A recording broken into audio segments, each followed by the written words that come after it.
Setiap malam proses menghadapi kematian.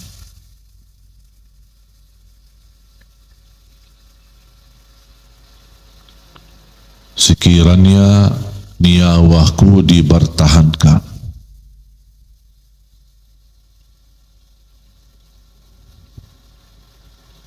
mufantas di doa yang tadi ada kata kimbali ruh, dan di sini ada kata dipertahankan nyawaku.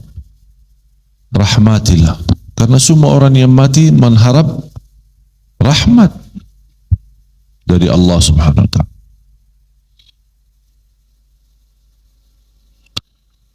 Mulai saya berfikir lagi, ingin mencari jawaban yang lebih sempurna, yang bisa menjawab penasaran saya. Saya gali lagi, cari tahu lagi, tidak menemukan jawaban yang memuaskan. Di dalam buku fikih maupun buku hadis. Subhanallah, ketika saya saat membaca Al-Quran, seperti biasa wirid, baca rutin tilawah. Dan ini ceritanya kapan? Waktu saya masih sekolah SMP.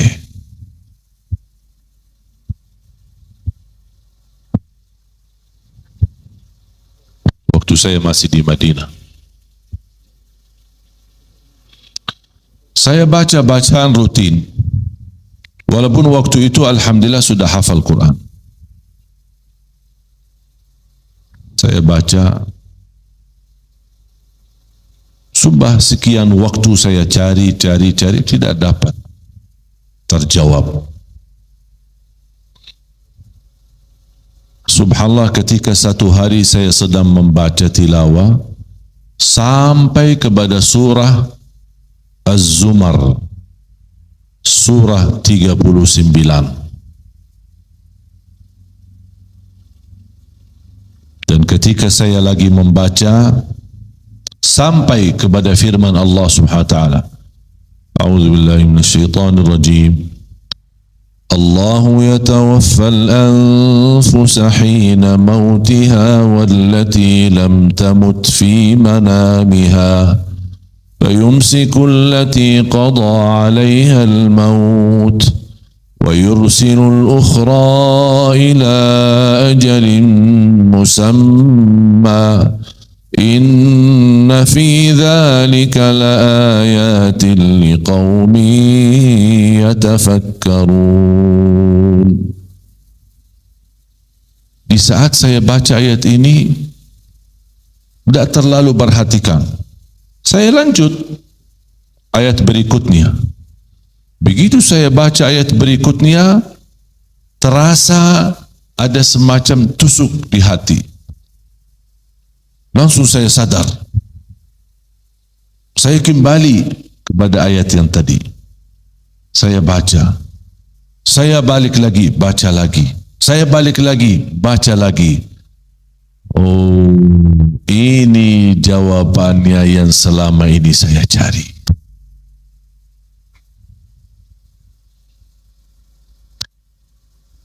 Ayat 42.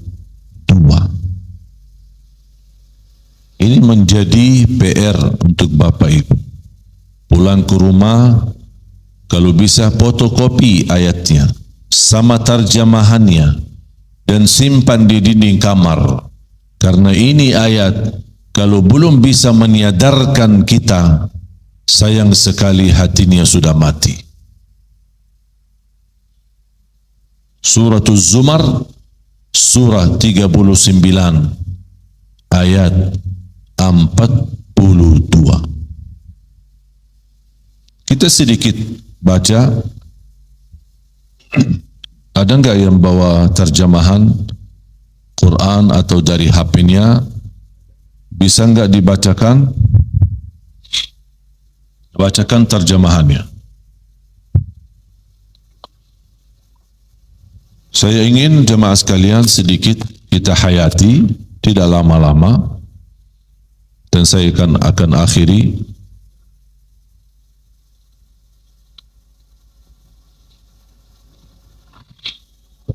Bismillahirrahmanirrahim.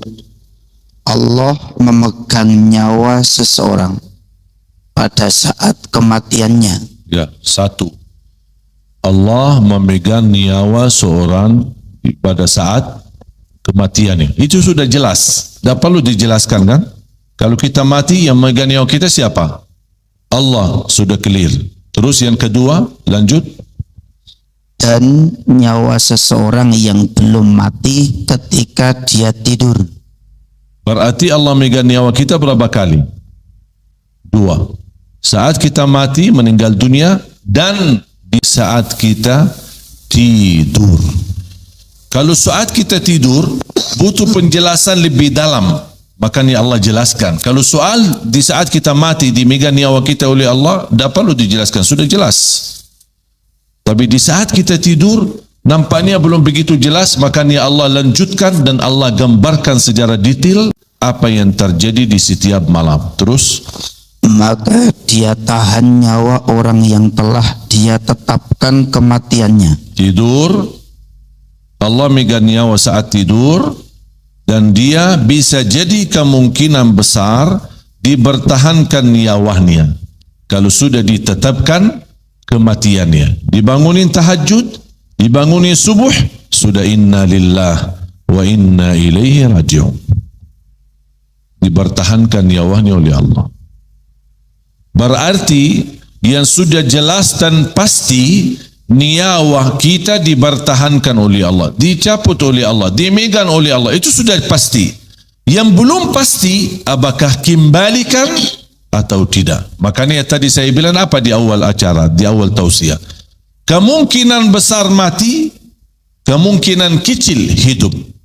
Kenapa saya bilang kemungkinan besar mati? Karena pasti dimegang nyawa kita oleh Allah di saat tidur, tapi yang belum pasti apakah dilepas kembali atau tidak. Terus, dan dia lepaskan nyawa yang lain sampai waktu yang ditentukan.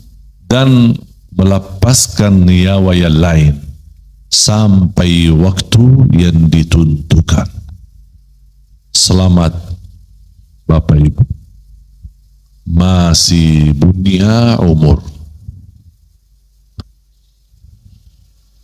Selamat masih punya umur. Setiap malam saya tidur, selalu saya minta maaf sama istri, dan saya selalu berkata, kemungkinan besar malam perpisahan.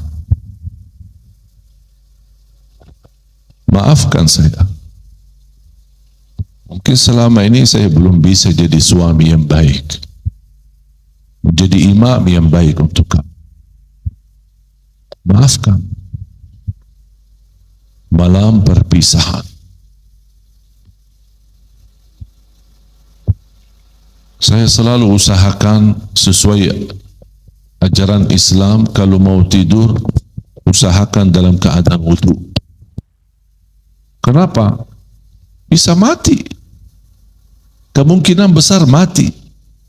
Kalau dalam keadaan wudu, mudah-mudahan husnul khatimah. Apalagi saya awali dengan habis wudu, saya salat 2 rakaat sunnah wudu, 2 rakaat mukaddimah witir, 1 rakaat witir. Baru saya tidur. Saya dapat bangun, masih ada waktu belum azan subuh, baru saya tahajud.